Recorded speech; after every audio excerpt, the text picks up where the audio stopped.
Yeah, welcome to Wednesday night's football show. Richie McCormack here with you for the next hour or so. I'm joined for the duration by the 42.8's Gavin Cooney. Gavin, welcome back to the studio. Cheers, Rich.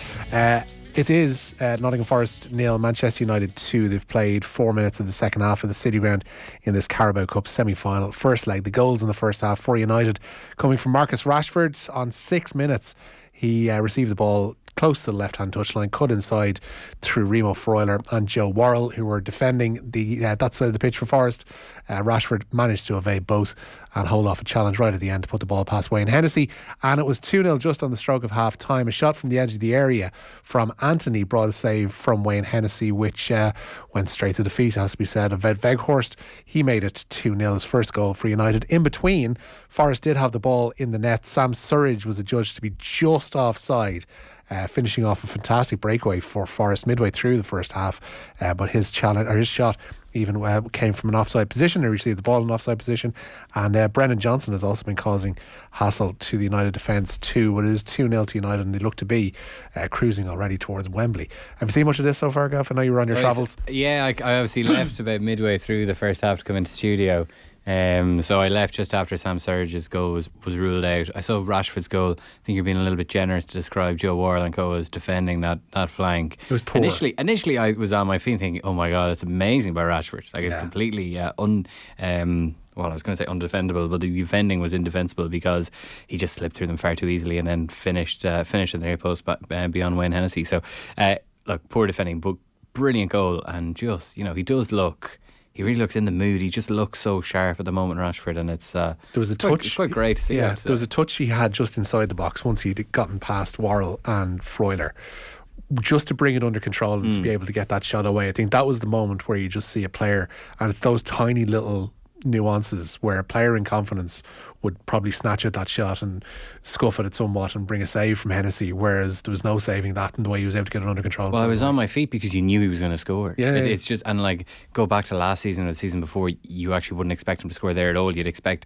that last touch to be heavy and it to run into the arms of the goalkeeper. So it just goes ding to show off that. his shin and trickle towards Hennessy, who'd be a grateful recipient and would pass it out to his fullback from that point. But no, the defending beforehand from Worrell and from Remo Freuler was poor. Well, it was non-existent. They gave him way too much room into which to advance, and then allowed Rashford just to slip by and slip inside them much too easily. I imagine that Steve Cooper will be complaining about it afterwards. Even the way that they're both drawn out to him in that position, like one of them's your centre half, another one's your midfielder. You're looking for a bit more cover centrally then, and there was nothing there. And Rashford was cute enough to know that once he chopped inside, there was every chance that he was going to score. Yeah, and then while walking in, I missed the official arrival of Wout Weghorst. Big Wout. Yeah, big Wout. So I saw him. Obviously, I was at the World Cup, and I saw him against Argentina. Absolutely, like could not be defended. Like, no one could handle Wout Weghorst. He was touched by some kind of divine power that night. He was amazing. I was thinking, well, this doesn't seem like a bad signing for Manchester United based off the 7 minutes at the end of normal time that I saw of Wout Weghorst. What was this goal? What was this goal like? I mean, was it a thundering header from 6 yards? I could have scored it, to be fair. All right. It was basically, there was a shot from Anthony from the edge of the area, a volley, and Hennessy in his save, which was essentially just a punch out centrally towards the advancing Weghorst, who was just following through as you would do on a chance, and managed to tuck it away with his feet. It's a good feet for a big man, which is always a bonus when you're 6'7", and bringing out that one straight away.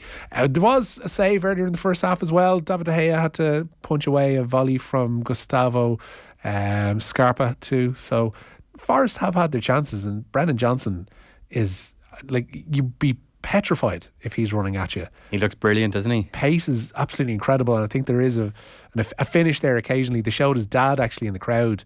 I think he's sitting in with the home fans. David Johnson, he used to play for Forest back when they were sinking like a stone from the Premier League.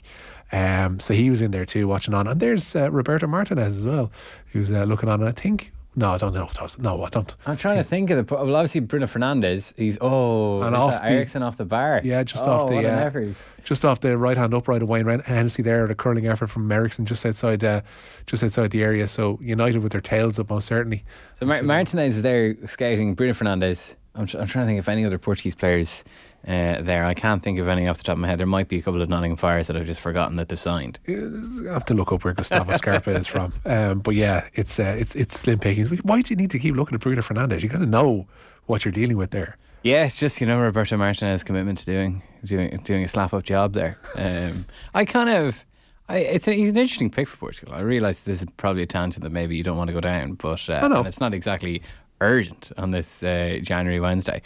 I think he's been written off in a lot of quarters. Like how's this guy got a job again? Having left Belgium for Portugal, but I think he's pretty good pick for that gig. Do you? Yeah, really. What makes you? Well, they're not going to pay to get like a top club manager. Yeah. B, Martinez's record at Belgium was a lot better than people give him credit for. They were world number one pretty regularly. They lost by a single goal to the winners of the World Cup at the semi-final stage. They lost by a single goal to the winners of the Euros at their last 16 or quarterfinals. At the previous Euros, they lost to Italy. Those are narrow margins. Obviously, the World Cup went pretty badly, but then again, were they in the group of death with Morocco and Croatia? And with a squad that had, I don't know, it seemingly had aged at a pace that was almost like Oisin falling off the horse after coming back from turning it over. Yeah, no, and look, he was probably a little bit too loyal to Eden Hazard and so forth. But people say, "Oh, did Roberto Martinez waste the golden generation for Belgium?" He didn't quite get them because the defence was old when he took charge. He was still picking Thomas Vermeulen. Yeah, no, who was like knocking on 55. Yeah, by the time he was and then eventually he added him to his coaching staff when he realised, okay, Thomas, I really can't afford to continue to pick you. So no, I mean, if you want to lay the blame at anyone's feet, it's obviously Mark Wilmots who ballsed up a much easier Euros. Like Euro 2016, the standard of that was way lower than the Euros. Well, 5 years later, as it proves. So, plus, what's Martinez's issue is organising a defence. Portugal have some great defenders there. Ruben Dias, most obviously. Yeah, obviously. So, maybe they'll just organise themselves, and he just has to arrange a forward line. He has lots of enviable options. So I'm all aboard Roberto Martinez and potentially Anthony Barry as well. Joining him. Yeah, linking up with him. We'll get to the Anthony Barry thing in a moment, but there is an interesting point in what you said about Martinez and the Portuguese FA not being able to afford anybody else.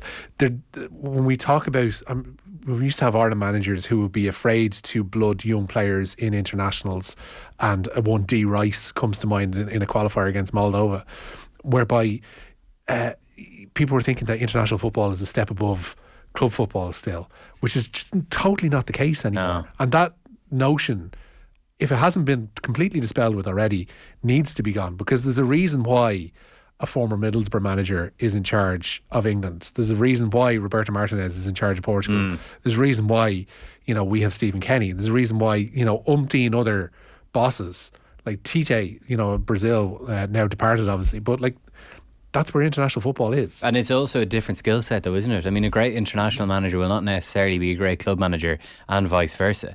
I mean, it's a different set of skills. You need to be, I think the best international managers are the adaptable ones. It's a completely different working life, more than anything else. Because you have the players for such little time. You can't impose any kind of philosophy. Yeah. And you also have to just work with what you've got in front of you, and your best laid plans will go awry because injuries and losses of form and players dropping out of their club teams, like those vicissitudes are what Ireland are subject to. We see them at every window. Like Deschamps and France have been subject to them as well, more so maybe with injuries and kind of off-field witch doctor issues, etc., etc.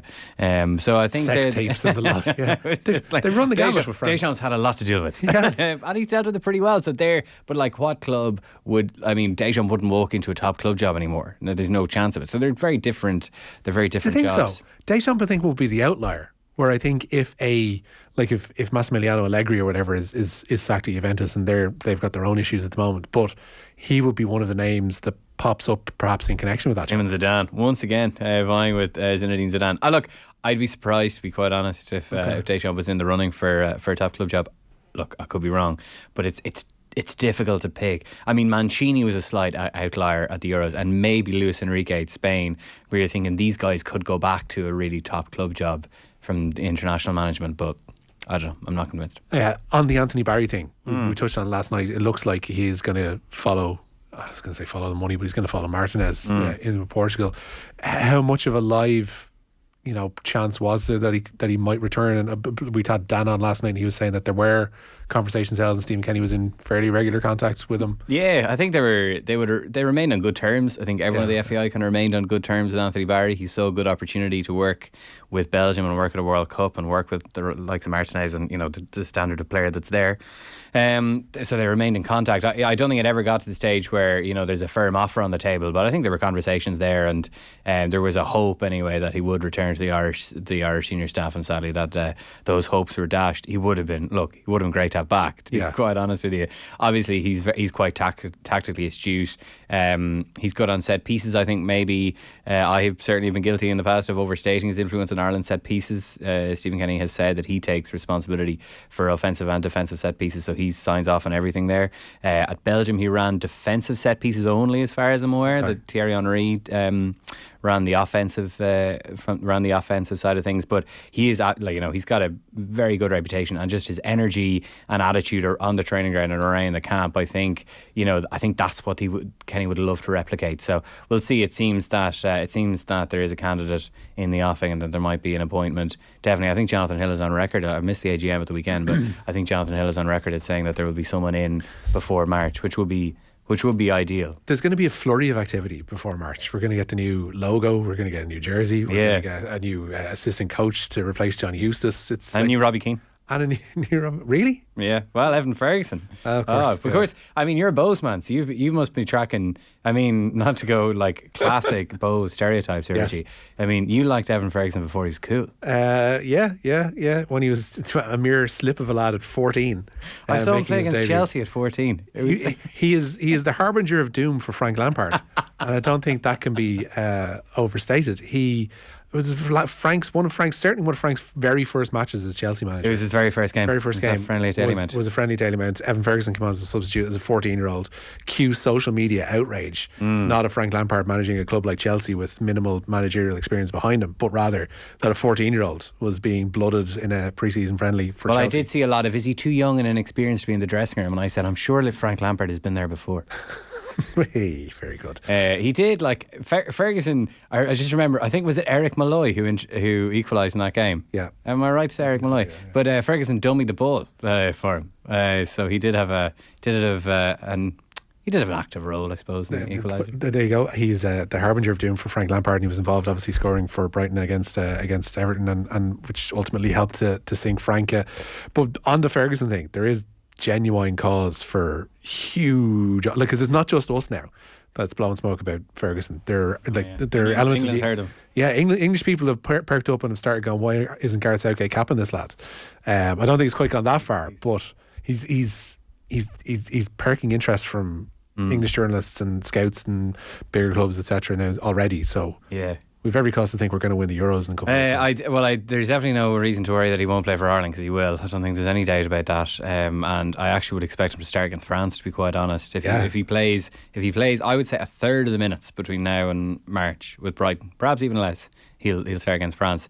Look, I mean, you're always caught between, you want to get excited about players, you want to get carried away with them, because it's great and it's so cool to see Irish players doing, like, making an impact at that level. Like, there's literally not a higher level week to week in club football, so it's amazing that it's really an amazing thing, I think, when Irish players make any kind of impact at that level. Even more so when they're doing it consistently. So it is exciting. Like, you don't want to put too much pressure on, and things can go wrong, but if you talk to people, a phrase that keeps recurring about Ferguson is just like, he's got chance, he's got real chance. It's just like, because these are kind of flinty old football souls who know how tough the game is, how ruthless the game is, and how I'm missing the word there, but just how cruel it can be. And how sometimes you're reliant on luck. So he comes from a strong football background. He seems to have a very good sport network around him. Brighton seems like a really good place for him. So Brighton almost seems like a better club now than when, and it was always pretty well regarded with the work that Dan Ashworth did to get them up into the Premier League, and that's been continued on even post his departure. That everything about that football club seems to be sensible and seems to have clever people behind it, and even when you compare and contrast the Aaron Connolly breakthrough there, that Brighton has moved on a couple of steps even since then. So Ferguson has a even better environment in which to kind of flourish there at the moment, and he's being given chance after chance and rising to those chances. Which and is, chances under two different managers. Like Potter gave him his debut as well. Didn't play him as often, probably because there was he was that little bit younger and there was probably a little bit more competition ahead of him. Now it's just Danny Welbeck, and Welbeck is quite injury prone, so there's loads of opportunities there. And he didn't start the weekend, but then you're thinking, oh god, does that stop a little bit of the momentum? And comes off the bench and scores that great goal. He just finds. I saw people criticising Leicester's defending for leaving space, but the best strikers always find space in the box. Yeah. They always find time in the box. He found it. He timed his run really well. He wasn't, it wasn't too anxious to sprint into the box, and was just kind of standing still as it came to him, or watch the ball go behind him. He just, he's just like perfectly in the rhythm in the game, and knew exactly when and where to attack in the box, and then the header itself was brilliant. So I know we can get accused of getting carried away, etc. But give him a chance, for God's sake. He's only a kid. There's lots of that. Be excited. He looks great. Yeah, he does. My worry is that how do you best utilise him in an international scenario? And I know the sample size. You pick him. Well, you pick him obviously, but like the sample size is small as regards minutes that we've seen him in an Ireland jersey, and that's ultimately fair enough. And the circumstances weren't exactly ideal. But I would hate to see him become one of these strikers who's, from an Irish perspective, he's a big lad. Get him to run the channels, get him to have a knockdown, get him to be a John Walters type figure, because I think the general consensus is he's better than that. Yeah, he's a couple of levels in terms I think of so. I mean, the ambition of the current manager and his team is to not play like that. So hopefully that won't be the case. Now there may be a level of that of playing like that against France, because France will have more of the ball because they're much better than Ireland. But if you look at how he used Adam Ida in the past, Adam Ida was, he would play a kind of a role like that, whereby he is trying to get secondary ball down to people who are advancing from midfield. The frustration with Ida is that he seemed to spend too much of the games he has played for Ireland outside the box. There's actually, he's been criticised for missing chances in the past. I can't think of too many chances he's missed, Adam Eady. He's just said, now first of all, he hasn't played enough because of injury. He's been very unfortunate from that point of view. He's had a year wiped, essentially. He's had 2022 for him, from an international point of view, and probably from a club level almost, after that good run at the start of the year, which is a write-off for him, unfortunately for him. So in 2021 he did play. He was brilliant. I remember away to Portugal, he was that outlet and he did hold the ball up. Ireland need that kind of player. They really missed that without Ida in some games in 2022.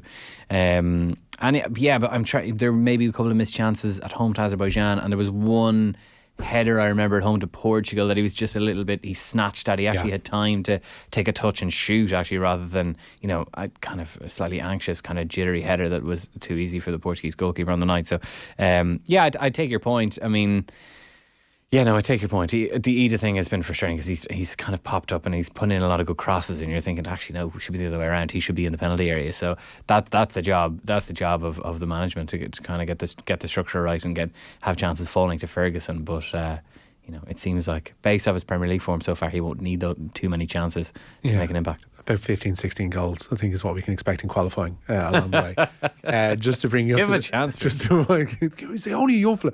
23 minutes to go at the City Ground, and it is still Nottingham Forest 0, Manchester United 2. Jesse Lingard, for the difference that it might make for Forest, has come on, and it is one of those guys who got the chances for Forest in the first half. Gustavo.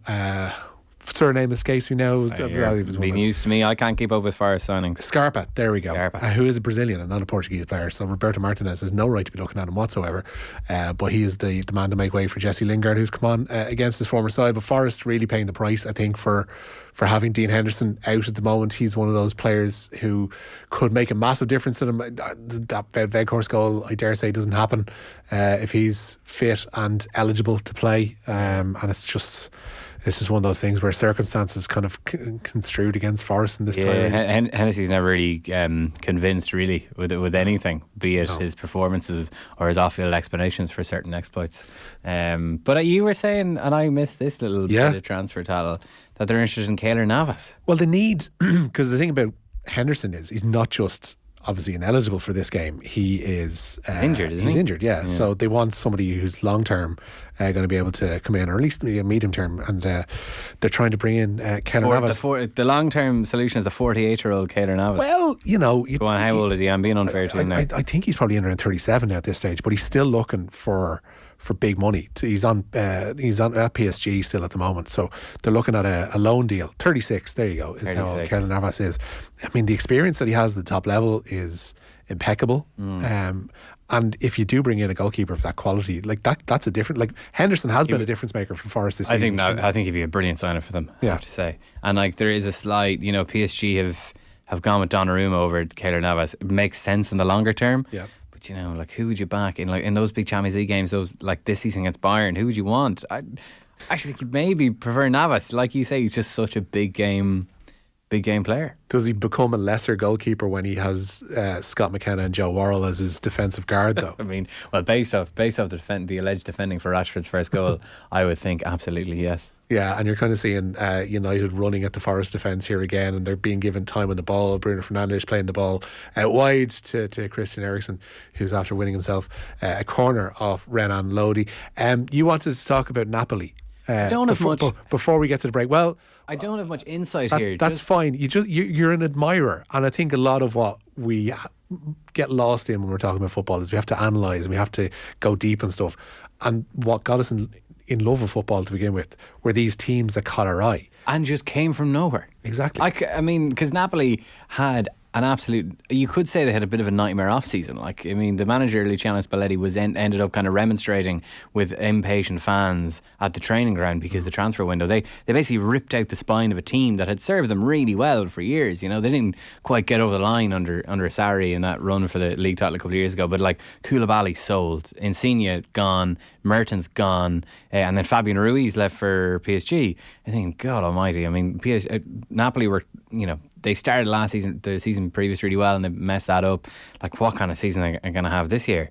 Like they're a magical team. I mean, and Kvaratskhelia, the Georgian wearer, he is a magician. He's amazing. Yeah. I came from nowhere. I'd never heard of him. They won last week against Salernitana 2-0. Just going through the results, there was that 5-1 against Juventus. Yeah, I watched that. That was absolutely fantastic. That was the game. I think a lot of people outside of Italy probably sat up and took notice and went, "Okay, this is actually there's something happening here." You look at the gap that they have at the top of Serie A. I think they're 12 points clear. Yeah, because Milan got hammered 3-0 by Lazio last night. Juventus are 15 points worse off than they were last week. I don't think we should undersell. Like, they haven't won a title since Maradona was there. Days of Maradona, and that's not nothing. No. To bring them back there. It would be an amazing thing to watch, and now it does look like it's going to happen. I mean, that's an enormous lead. They're not playing like a team that are wobbling in any way. They were poor and lost to Inter Milan after the winter break. But they've been poor in Europe generally. There was a lot that loss to Liverpool 2-0, which was a close enough game regardless of the scoreline.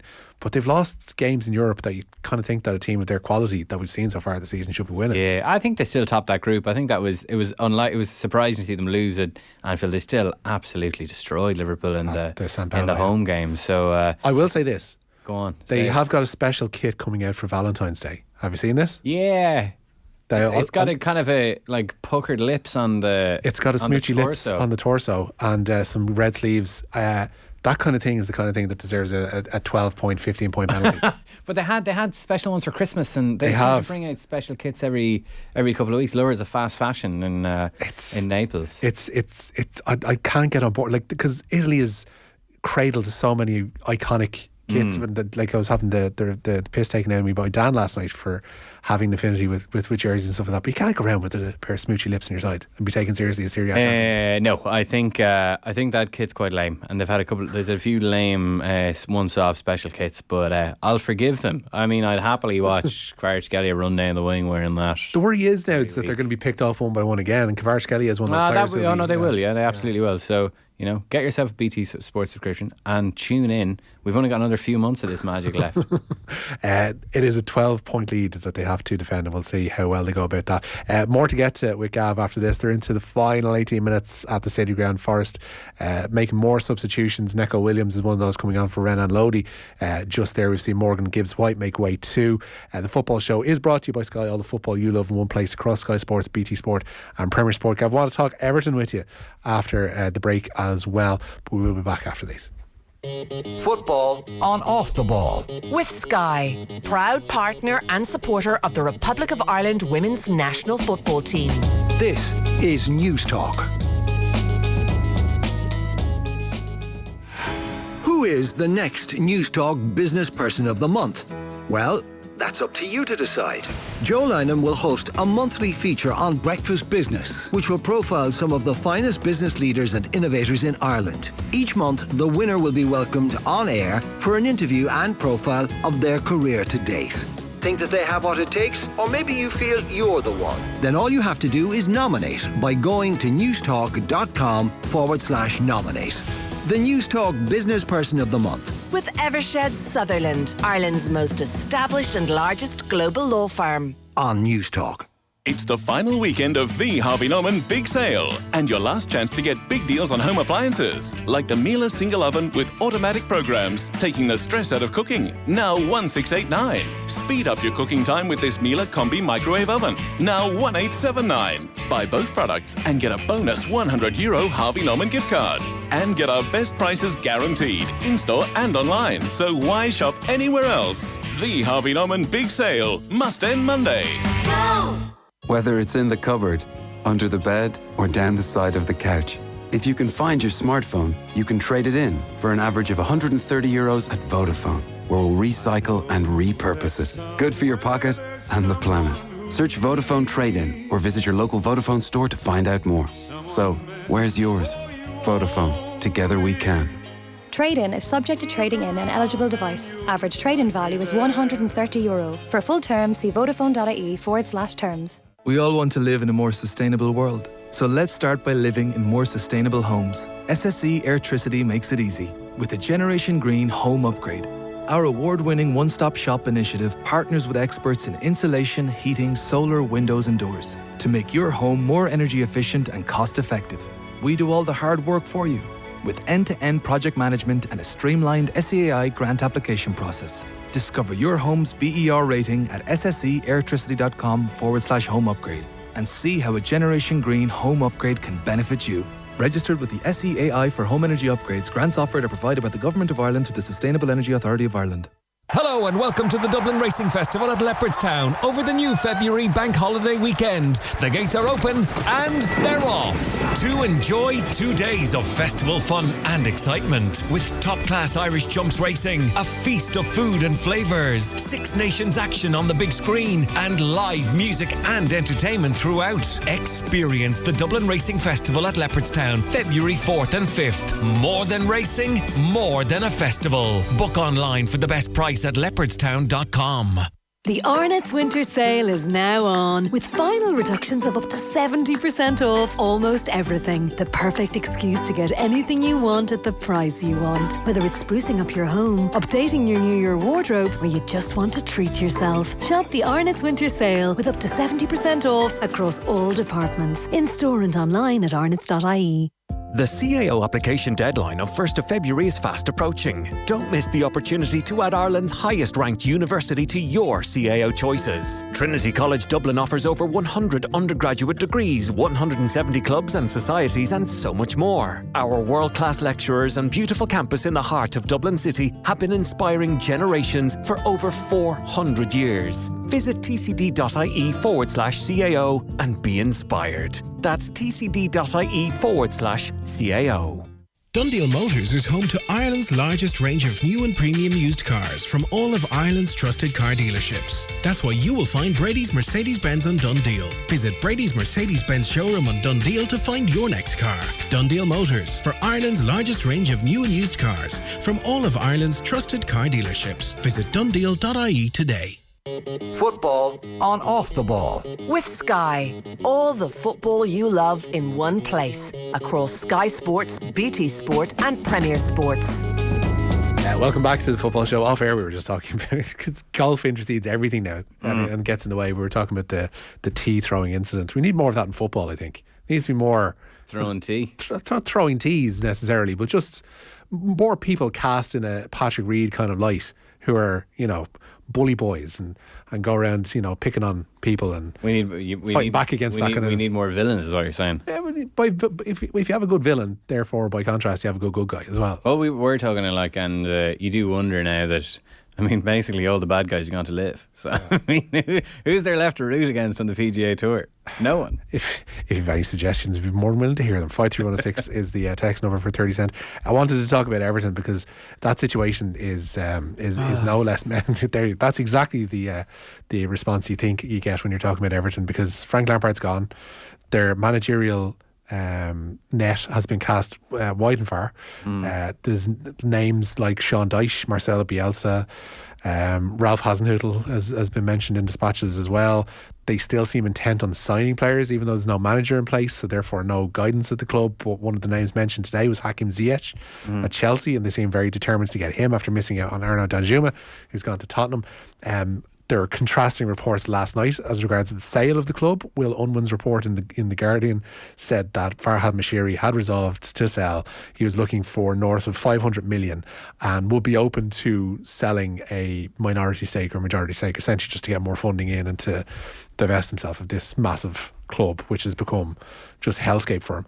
But there was also, at the same time that this report was put out in the Guardian, a video was released of him in conversation with one of the fans groups, or the leader of one of the main fans groups at Goodison, whereby he said categorically the club is not for sale. And it's that kind of dual messaging is only going to be kindling to the fire of people who want this guy out of the club. But selling a club is not easy. And in the particular context of, you've got two major clubs in the Premier League who are already on the market. So you're taking, potentially massive investors out of the way. You're not going to grab them out from the grips of Manchester United and Liverpool. So how do you actually go about selling a club like Everton to the satisfaction of the fans without getting relegated? I don't think you can. I have no idea. Yeah. It is an omni shambles there. You feel terrible for every Everton supporter out there, just because it just goes to show how precarious your football club is when it's subject to the whims of billionaire owner from overseas. You might get lucky and get a reasonably good owner, which I would argue that their pals across Stanley Park have had. But Moshiri has run the place into the ground. It's hemorrhaging losses now. It's not like he hasn't spent money. He has spent money. They've spent more than 400 million euro over the last, I think, is it 5 seasons or something. And one of the crucial points to come out of that as well was there's a journalist over in Merseyside who covers Everton a lot, Richard Buxton, was tweeting this evening to say, of the players that they bought in and of players that they've sold, who has been sold that's actually made you go, oh God, really miss them? There's only been really Richarlison. And Lukaku. Yeah. And to an extent, if you want to go further back, John Stones perhaps, but that's a different case. And there's also they've lost, they don't really do player trading. The best sides at that level, your top sides like Manchester City, etc., can, buy Jack Grealish for 100 million euro, and who cares if we don't sell him on for anything? We have a bottomless amount of money and we're going to be successful regardless. Everton are in a lower tier club where they need to be smart about who they recruit, and they need to make money back by selling them. This is they bought Alan for nearly 25 million euro, sold him to Abu Dhabi for nothing. Andre Gomez, 25 million euro, left for nothing. It's a disaster. There's endless cases. You have to get money back. Well, Cenk Tosin was God knows how much, and left for nothing. Look across Stanley, if you want to use the Stanley Park reference, where they would bring in people like a Dominic Solanke and would sell them off to Bournemouth for 20 odd million, getting 20 odd million for Ryan Brewster. Bournemouth nearly won Liverpool the Champions League and the Premier League. They've been getting massive money for guys like Jordan Ibe, Dominic Solanke, but actually Everton could never do that. That's part of the business of being a football club, is being able to turn over your assets like that and bring in money for them and being able to regenerate your squad that way. Everton just kept buying and buying. But you need structure, and you don't have to have a massive long-term 15-year plan, but you need at least a medium-term plan. And Everton have gone through sporting directors at a rate that other clubs go through managers. Okay, they've had 7 permanent managers in 7 years. I think they're onto their 3rd sporting director now already. They're just completely structureless. And the fans can't argue that Moshiri hasn't put in money, but it's worse that he has put in money and he's wasted so much. The amount spent, no one could quibble with the amount spent, but it's just been torched. And Frank Lampard, I'm surprised you're talking about the kind of communications confusion around the sale. The last people to find out that Everton that had sacked Frank Lampard seems to be people running Everton's website. The statement went up hours after. At least 5 hours later after the news broke, and it was literally everywhere. I was pressing refresh in here on, was it Monday night, wasn't it? Yeah, it was Monday. I was pressing refresh on the Everton website. I figured, right, there was one piece done in the can, I think, for 7:30. We're kind of thinking, all right, maybe we'll see. That line might date badly when we're saying, they haven't updated the website yet. We got to this point in the show and they still hadn't announced it. I think I was going out the door when Everton had finally gotten around to saying, by the way, we've sacked our manager. I know you know it already, but we've sacked our manager. But they were talking about it on Monday Night Football. Apologies for watching rather than listening to Off the Ball, obviously. But talking about Monday Night Football, and then at the end of the chat, David Jones says, now I should say that Everton haven't yet confirmed this, and Gary Neville was like, what? I assumed we were discussing it. I assumed he was gone, and he sadly was gone. Look, I mean, Lampard was a strange fit for that job. I think he leaves the job after a year in charge. I think he had the second worst win rate of Everton managers in history. He kept them up. He got them into trouble and then kept them up. So I suppose he deserves some credit for that last year. But he was a strange fit. Like any other club at the Premier League would probably have sacked him before the World Cup. Didn't they lose twice to Bournemouth back to back in the Cup and the League? Like at that point, okay, get rid of this guy. Bring someone in for the World Cup, give him time to work with the players and give him the full transfer window. That's, how any reasonably well-run club might look at hauling themselves out of the mess of which they've made. But it's just like, it's like a death spiral there. Like, it's just like, no matter what you try, nothing seems to work. They've convulsed and gone from different styles of manager to different styles of manager. They've thrown money at it. They've tried sporting directors. Nothing has worked. Well, if you look at it now, one thing is for sure is that Frank Lampard's going to land on his feet. Roberto Martinez, Portugal manager. Ronald Koeman, Netherlands manager. Carlo Ancelotti, unimpeachable manager of the European champions. Marco Silva on the up with Fulham. Yeah. The only way is up for Francis. Well, that would also tell you that the issue historically is not those managers, that the issue is something inherent at Everton. Lampard, I'm not so sure though. There seems to be doubts over, that's going to persist, and until he gets a win in terms of in a bigger sense, in terms he has a period of success at a club, you're wondering where that club is going to be and what that success actually will entail. But it's certainly not going to be winning trophies at a major club. But there's a lot of proof now. I mean, that maybe he's not any good. Because he's now been at Derby, he's been at Chelsea, he's been at Everton, and he's kind of broadly failed the same way. Well, in the same breath, you can't blame him for taking on those jobs. Oh, no, of course not. Yeah. I wouldn't blame him for taking them on. I'd give him a bit of blame for failing. It was just like, he connects well with the fans. I think that's to his credit. Well, that's just his personality. Yeah, it's his amazing personality, he's just so giving. It's just like, so I mean, like, his harnessing of that amazing wave of emotion at the end of last season was brilliant. I think he deserves massive credit for that. But I feel his teams lack clarity or lack a kind of identity. Like, I mean, all the best managers nowadays have very clear convictions about what they want, who they want around them, and how they want to play. Never quite clear with Lampard. At Everton, he was always swapping between a back three and a back five and a back four. He could never strike any kind of balance. I mean, there was, if they were leaking too many goals, he'd make his teams more defensive, but then they'd stop scoring, and then he'd be like, okay, we need to start scoring goals, and then they'd be picked off really easily in the counter. There's a good piece on The Athletic on Mondays talking about how Everton are so vulnerable in defensive transition, so they go a goal down, and they're like, okay, we have to chase this, lads, and then they just leave themselves wide open in the counter-attack. Happened against West Ham, happened against Tottenham, happened on another couple of occasions this season, so he's always struggled to find a right balance, and I think that comes from some managers are very different styles as managers than they were as players. Lampard's exactly as he was as a player. It's just like, sit there. you can't decide whether between sitting or going. It's all there are extremes in Frank Lampard's, and he can never settle on the. What's the best case scenario this season for them? Oh, that they don't go down. Yeah. Oh, yeah. I mean, they're in huge trouble. Maybe Lampard exacerbated. I think the results were obviously very poor. Maybe a different manager gets slightly better results. It is a kind of a continuity Burnley team now with Tarkowski there and McNeil there. So maybe you bring in Sean Dyche and he probably keeps them up. The question is, but that's the best case scenario. But who wants to go there? Yeah. Who's looking? Like, I know that it's will still want it's a the big job, club you and it's know? an attractive name, but the situation there with the way the ownership situation is, with the way the relationship between the owners, But like, and it's the board management is such a mad business. Like, everyone involved in it has massive self-belief. Yeah. So you'd admire anyone who's in management for that kind of self-belief and conviction themselves. So they'll all believe that they're the person that can turn this around. And they look at, and it's, it's amazing. It's a great club, an amazing atmosphere if it's harnessed in the right way. Stadium massive on the way, tradition, yeah. new stadium on the way, amazing historic stadium to play at.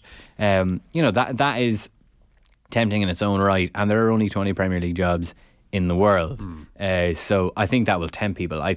They'll always find someone to do the job, but it's whether they can actually do the job well when they're there is another question. As it is currently set up, no, they probably can't. So the best case scenario is that they don't go down. They sold their main source of goals, Richarlison. The replacements have not been good enough. Calvert-Lewin has been injury prone. Now it seems like Anthony Gordon might leave, which is quite extraordinary.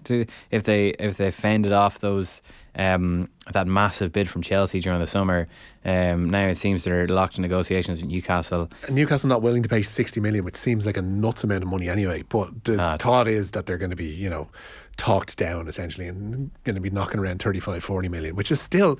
There's not a massive body of evidence behind Anthony Gordon to suggest he's worth that money. No, probably not. But he probably is worth that much to Everton. Yeah. Manchester United, by the way, have just found their third goal of the evening and indeed of the tie. The ball clipped wide to Bruno Fernandes, who on the volley drilled low into the corner past Wayne Hennessy. Speaking of under pressure managers, by the way, just before we let you go, Gav, Jim Goodwin seems to have, this time last night we were talking about in the wake of their cup exit to Darvel, from the West of Scotland League, Premier Division, we should stipulate. They were very much under pressure, and the thought was that Jim Goodwin was on borrowed time. Seemingly, he's bought himself at least one more game. A tiny bit of time.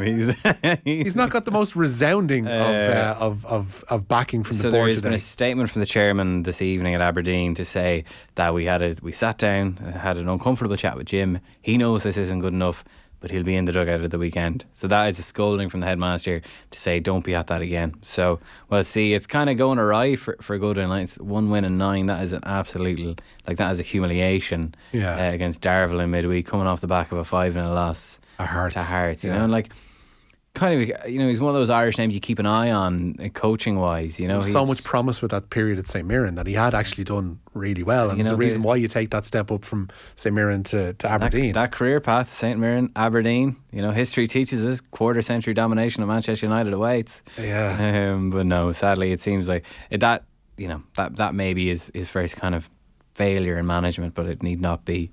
It need not be his last job in management. I don't. Maybe you can turn it around at Aberdeen, but just some of the comments from ex-Aberdeen pros out there saying he has to go. I mean, it's actually surprising to hear people talk that amount of directness at it, but basically that he's cup exits there seem to carry more currency than even going back to. And we mentioned it last night. Going back to that Celtic Inverness cup exit. I mean, that was the bottoming out period for Celtic at that stage. And similarly, if you go out to a club like Darvel in the cup. People don't just wash it off and go, it's only the cup, we're fifth in the Scottish Premiership, we can turn this around. There is a sense that if you lose in the cup, you have brought great shame upon this great club. Yeah, well, I would definitely, if you're losing to 6th tier Darvel, who obviously I had never heard of. Wasn't she a hurdler, you were heard to remark? I was seeing loads of them on my Twitter. I was just like, well, is that a typo from everyone? I assume everyone means Marvel.